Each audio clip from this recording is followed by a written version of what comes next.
24시간 거기서 지내면서 이제 배달 직접 하고 요리하고 네. 혼자서 이제 가게를 지켰죠 거기서. 그럼 진짜 이렇게 포장만 할 줄 알았으면 지금 이제 가게는 필요 없는 거네요. 이제 원래는요, 맞죠? 그렇죠. 원래 그걸 깨달았으면 일찍 그렇죠. 깨달았으면 됐는데 그걸 일찍 못 깨달은 거예요.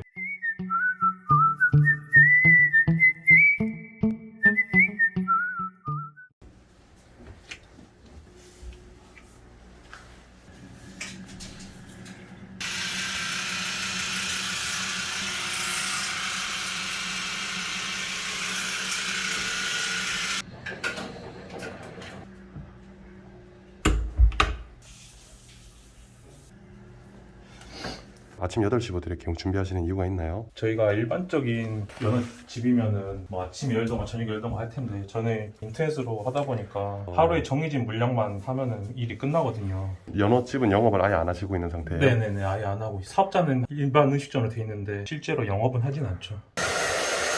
오늘 스케줄은 어떻게 되세요? 연어 준비하고 배 가가지고 물건 맡기고 이제 오후에 또 배달 대행을 또 하거든요. 네. 그걸 가야 될 것 같아요. 원래 평소 스케줄인가요, 그러면? 네, 평소 스케줄이. 하루도 안 쉬시고 하시는 거예요? 네, 주말도 안 쉬고 네. 금요일 하루 6시까지 쉬고 저녁엔 또 나와서 이제 연어 준비를 해야 돼요. 하루 스케줄에 8시에 이렇게 출근하셔서 네네. 납품할 거 다 네네. 준비 작업해놓고 네. 배달 대행을 가시는 거네요? 그건 언제 끝나나요? 배달 대행을 피크 시간만 하거든요. 6시부터 9시가 또 배달 피크 시간이라 그때 하고 나머지 3시간 정도 쪽잠 자거나 다음날 준비해야 될 게 있으면 그때 하고 새벽 1시부터 4시가 또 피크예요. 그때 또 대행을 하고 네. 지금 자고 일어나신 거예요? 네네 그러게 일어나요.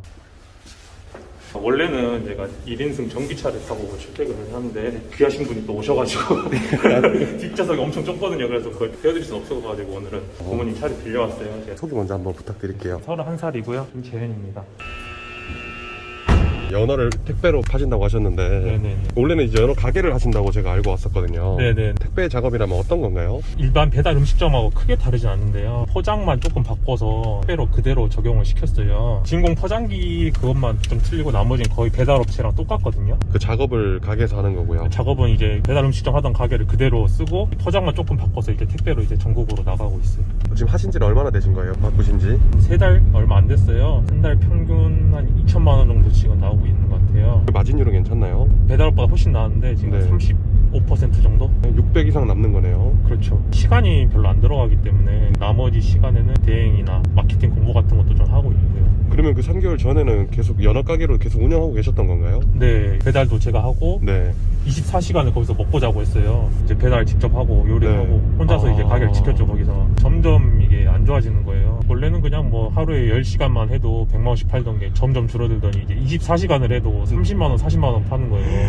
뭐 얼마 남겠어요. 24시간을 돌려서 30만 원, 그렇죠. 40만 원 팔면은 아 이건 안 되겠다 싶어서 다른 방법을 알아보다가 깨달은 게 좀 있어요. 네. 그때 제가 엄청 우울했었거든요. 뭐 유튜브 같은 걸 참 많이 봤어요 그때. 하시는 얘기들은 다 물론 긍정적이고 도움되는 말들이고 그런데 막상 저한테 적용시키려니까 어떤 걸 해야 될지도 모르겠고 가게마다 사정이 다 틀리잖아요. 그렇죠. 네, 어떤 분은 한식 하시는 분인데 뭐 저는 일식인데 그걸 접목시킬 수도 없는 거고 어지간한 건 다 해봤는데 한다고 해봐야 생각나는 거 이제 영어 시간 늘리기 뭐 가격 줄이기 뭐 이 정도잖아요. 그런 걸 다 해봤는데도 결국 안 되더라고요. 그게 원래는 잘 됐었는데 대형 프랜차이즈가 2개가 홀만 하던 매장이었는데 상권이 겹치는 데서 두 프랜차이즈가 갑자기 배달을 같이 시작해버리니까 완전 폭락을 해버리더라고요. 맛집 랭킹을 2, 3등 왔다 갔다 했었는데 그거를 나눠 먹으니까 맛집 랭킹에서 뚝뚝 떨어지니까 책 같은 거 읽어보고 공부를 많이 했죠. 24시간 가게 있으면서 뭐 30만 40만 팔면 뭐 일을 얼마나 하겠어요. 방향성 자체를 완전히 잘못 잡고 있었다는 걸 좀 깨달은 거예요. 대부분의 자영업자 하시는 분들도 목표는 있는데 어떤 방향으로 나가야 될지를 제가 제일 몰랐었고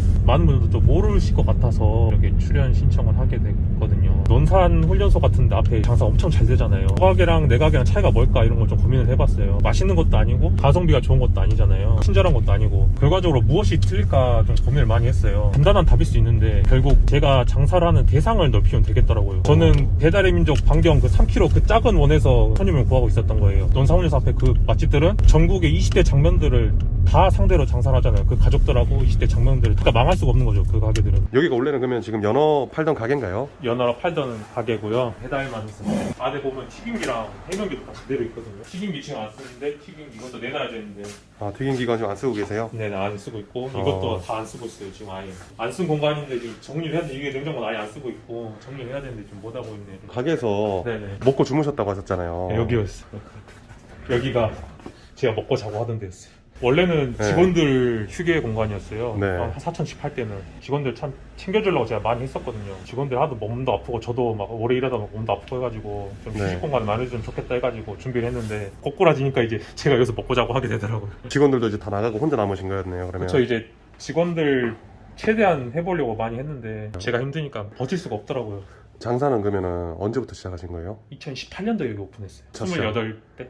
처음 시작하신 네, 거예요? 처음 시작. 어떻게 하다 장사 시작하게 되신 거예요? 요리 쪽에 있었어요. 가지고 일식집 전전하기도 했고 요리사였어요 원래. 그럼 진짜 이렇게 포장만 할 줄 알았으면 지금 이제 가게는 필요 없는 거네요. 이제 원래는요, 맞죠? 그렇죠. 원래 그걸 깨달았으면 일찍 그렇죠. 깨달았으면 됐는데 그걸 일찍 못 깨달은 거예요. 지금 이건 창업 자금도 필요 없는 거 아니에요? 어떻게 보면 크게. 투자분 이제 한 2, 3천이면 되니까. 지금 솔직히 말씀드리면 지금 나온 매장들이 참 많아요. 권리금도 안 받고 싸게 내는 매장들 그냥 아무나 들어가서 그냥 네. 이거 하나만 있으면 그냥 다 할 수 있어요? 다 할 수 있어요. 기존에 나온 매장들이 너무 싸게 나온 게 많으니까 거의 네. 설비들이 다 갖춰져 있거든. 한 돈 1,000만 원 주면은 솔직히 이 근방에서는 진짜 다 갖춰진 업체 그냥 들어갈 수 있거든요. 잠도 거의 쪽잠 주무시면서 하시는데 이게 네. 너무 힘들지 않나요? 힘들어도 안 될 때 그것보다 훨씬 낫더라고요. 몸이 힘든 건 차라리 낫더라고요. 정신적으로 힘들면 진짜 사람이 무너지더라고요. 육체가 힘든 건 버틸 수 있는데 정신 힘든 건 버티기가 힘들더라고요. 진짜 안 좋은 생각만 너무 많이 나고 미래가 안 보이니까 이게 나아질 거란 보장이 없잖아요. 언제 이 바닥도 무너질지 모르고 제가 또 한 번 무너지다 보니까 4,000씩 팔던 매장에서 하루에 24시간에서 30씩 팔고 있으면 자괴감도 많이 들었어가지고 모래 위에 성을 쌓고 거의 안주하고 있었구나. 되게 후회도 많이 되고 그때 좀 더 잘할 걸 이런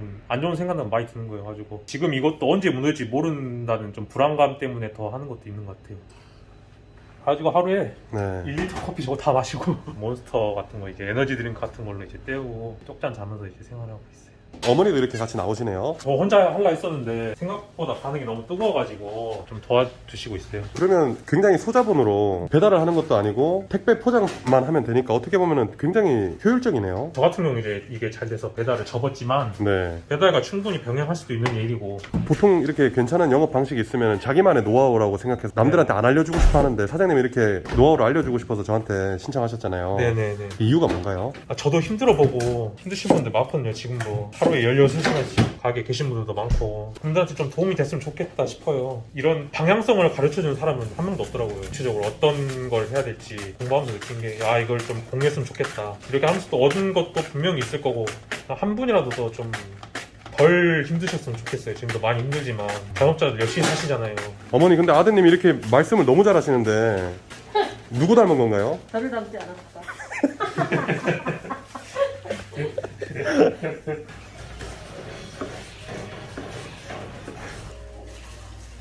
일이 좀 단순해 보이긴 해도 네네. 은근히 그래도 할 일이 많네요. 이렇게 처음엔 네. 혼자 하려고 했었는데 뭐 이것저것 구성품이 많다 보니까 반찬까지 다 줘버리니까 컨셉이 그러다 보니까 네. 캠핑 같은 걸 주 타겟으로 이제 잡았거든요. 그냥 그냥 박스를 받아서 그대로 캠핑장에 들고 와서 거기서 네. 드시면 되게 뭐 이런 식으로 컨셉을 잡았기 때문에 또 말씀드리고 싶은 게 네네. 사장님 하고 싶은 말이 되게 많았네요. 되게 한 맺힌 게 많았어요. 아 그래요? 네. 오늘 다 얘기해 주세요. 네네. 되게 네. 긍정적인 사고를 많이 강조를 하세요. 긍정적인 사고로 뭐 하다 보면은 네. 그렇게 된다. 그런 거를 안 좋다고 말하는 게 아니라 그런 거는 잘 되고 있는 사람들이니까 그렇게 말을 할 수 있는 것 같아요. 당장 내 가게가 망해가고 있는데 긍정적인 사고가 어떻게 플러스가 되겠어요. 오히려 긍정적인 사고가 저를 더 부러움 속으로 빠뜨리더라고요. 이번 달만 지나면 잘 되겠지. 내일은 잘 되겠지. 다음 주는 잘 되겠지. 이런 마음들이 오히려 저를 좀 안주하게 하고 그렇다고 막 부정적이 되라는 게 아니에요. 한번 비판적으로 한번 생각을 해보셨으면 좋겠어요. 이게 잘 될까? 의심이라도 한번 더 해보시면 좋겠어요. 앞으로 상황은 절대 나아질 것 같지가 않거든요.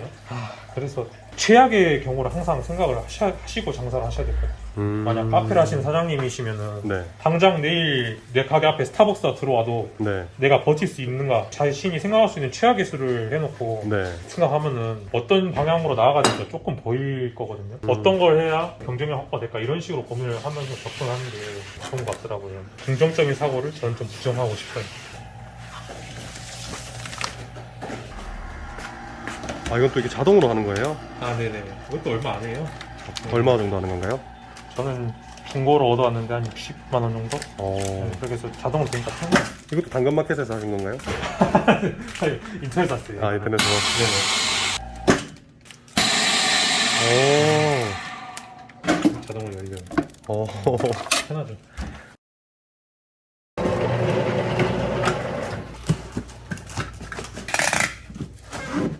이게 매출했던 내역이에요. 이게 지금 이제 이걸 싸시는 거예요? 네네. 아, 이렇게 해서 이제 그 우체국에다 갖다 주시는 거예요? 네네. 감사 해드리고 있어요. 배달 대행 콜이 있나 지금 살짝 보는 거예요.